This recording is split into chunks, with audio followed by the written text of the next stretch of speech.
to my channel, The Inked Reader, and today, as the title suggests, I have a small haul. I do hauls basically based on the seasons, so these are all the books that I've acquired fall 2020.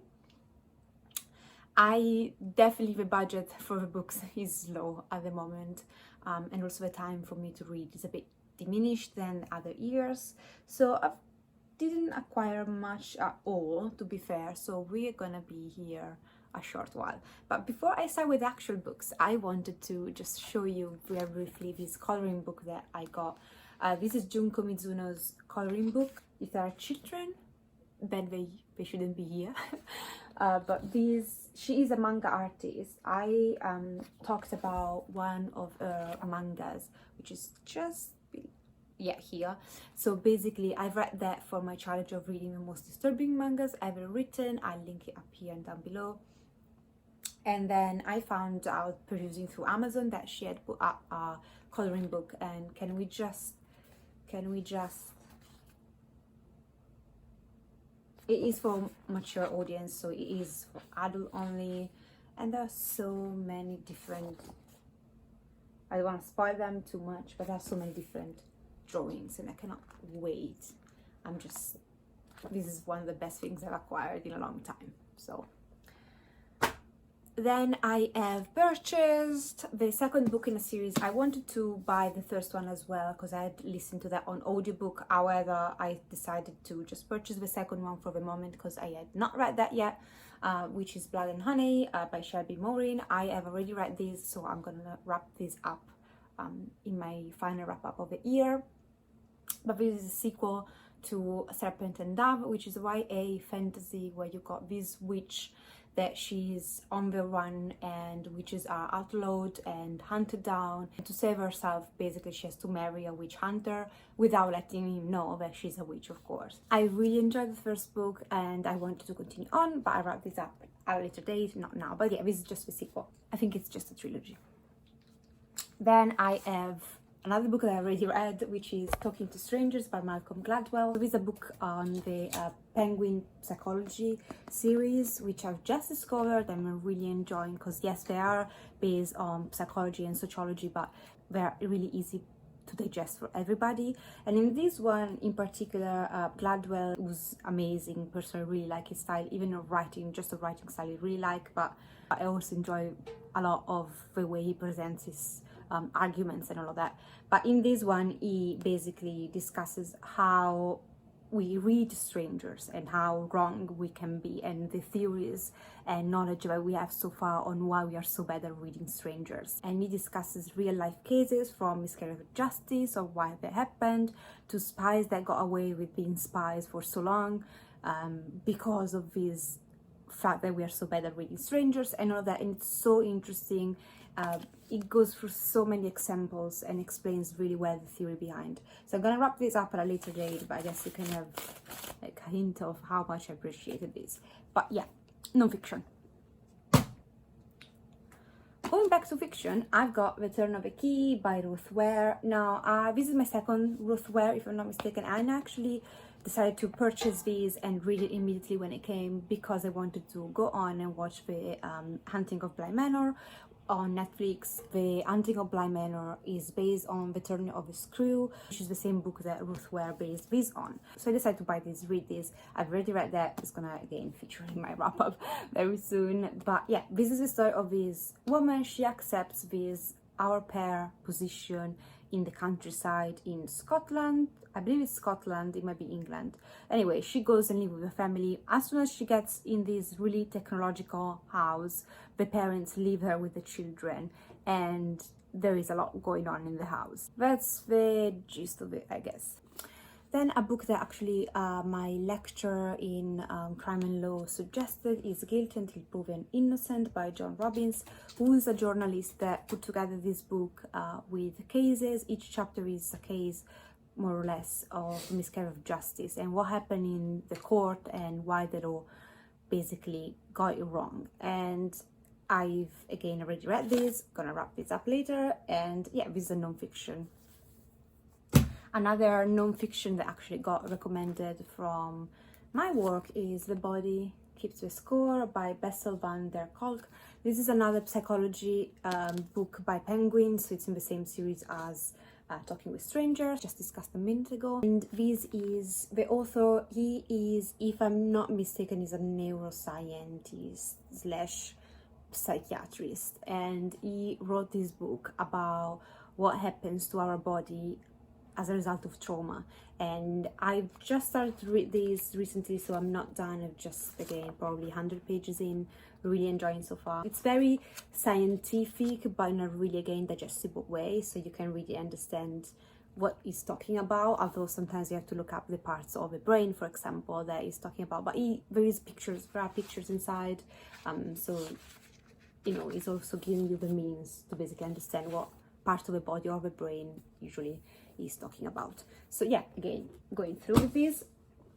And the last one that I got actually from the same lecturer on crime and law was The Secret Barrister, with another non-fiction, and this is written by a barrister. We don't know who he is, so he kept his name anonymous when he wrote this, and he discusses basically what should happen in a court and what should happen based on the law, and why sometimes things get worry, how the law gets it wrong, so how it's twisted, or how the court do not work as they should, I guess. And again, making my way through this, it's my commute book for the moment, and I'll wrap it up once I'm done. As you can see, I clearly read these days a lot of non-fiction as well, and I'm really enjoying that. But next one is going to be a fictional book, which is Bear Town by Frederick Backman, and I've heard amazing things about this author writing. For many, this is their favorite, and I believe it's about this town where all of a sudden someone is accused of rape. The town kind of takes sides between who supposedly committed the rape and the victim, but really, really eager to try his writing style. Go back to the non-fiction. I've got Men Searching for Meaning by Viktor E. Frankl, and this is the story of the author who survived Auschwitz, I think he pronounced it like that, anyway, Nazi concentration camp, and what he learned from that experience. It's really, really short, but I guess this is gonna be probably a really hard read. The next one I bought and I'm gonna read because I'm basically putting up a series on my channel. The first one is already up, I'll link it up here and down, where I read memoir on domestic violence. I explained that they do why I'm doing this and all that. So next memoir that I purchased was Playing Dead, a memoir of terror and survival by Monique Faison-Ross. This is the story of this woman who marries her sweetheart from high school, I believe. She gets pregnant and he starts becoming very abusive physically and verbally, and then she decides to finally divorce him, so she leaves him.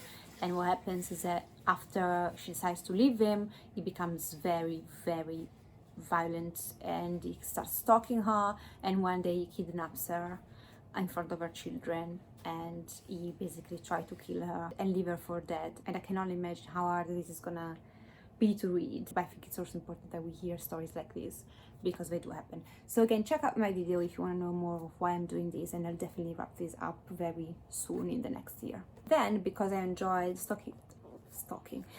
because I enjoyed so much Talking with Strangers by Max Gladwell, I decided to go backward with his other books, and I pick up Blink. I think this is The Power of Thinking Without Thinking. This caught my attention because basically this is talking about why people sometimes know things or predict correctly some things or just get something very quickly without knowing why they were able to do so, and he explained that phenomenon. So I'm really, really eager to read this and see what comes out of that. Then I've got another non-fiction, which is Columbine by Dave Cullen. These I got for my TBR of reading true crime books, so I'll link it up here and down below, blah blah blah, as always. This is what happened at Columbine, the high school, in 1999. So there was 2 pupils from the school that got into school and started shooting everybody. I didn't know much about the accident apart from a TED talk that I heard from one of the mothers of the shooters. But apart from that, I don't know much of what happened actually. And from the same true crime challenge I'm gonna do next year, I purchased Killers of the Flower Moon. I believe this is about one in the 2020 found oil in Oklahoma, USA. Back then the Indians were still living there, and basically they get killed off one by one, and then the FBI gets involved and they kind of start discovering this conspiracy or this kind of serial killer where it's killing these people, I guess because of the money, and they didn't want the Indians to benefit from what was actually rightly theirs, technically. Anyway, I'm gonna read these and let you know. I've heard amazing things about this, and I believe there is also a movie, so I might check that out. And for the last two, actually, we go back to fiction. So I've got Inferno by Larry Niven and Jerry Pournelle, and I believe someone recommended this in one comment in one of my videos, and I picked this up because it's based on the Divine Comedy by Dante, especially the Inferno journey. So it's about this author that gets out of that falls out of a window of his hotel, finds himself at the gate of hell, and he decides to follow the path of Dante. And instead of Virgil, he gets Benito Mussolini taking him around the 9 circles of hell, I believe. I don't know what to expect from this, but it's short, it sounds amazing, so I definitely got my hands on this very fast. And then I got the only manga that I acquired for this season was The Flowers of Evil, the complete second volume. So I don't know how many single mangas volume this contains. I guess a few, probably 3. The first volume was featured in my Reading the Most Disturbing Mangas Ever Written video that you can find below, and this is the story of this guy who is a crush on this girl. One day he steals something from her. Another girl in school who's really disturbed sees him and starts blackmailing him, and this is really fucked up. I didn't know what I was reading basically, but I got curious to know what happened next, so I picked this up. And that was it. A lot of non-fiction. I love non-fiction. I learned a lot from that, and especially if someone, or one of my lecturers or from my job that suggests something, I definitely tend to acquire it and read. If you have any recommendation, leave them down in the comments below. As this demonstrates, I do read those comments and I do pick those recommendations up here and there. Have a lovely day. I'm going to see you next time. Take care. Ciao.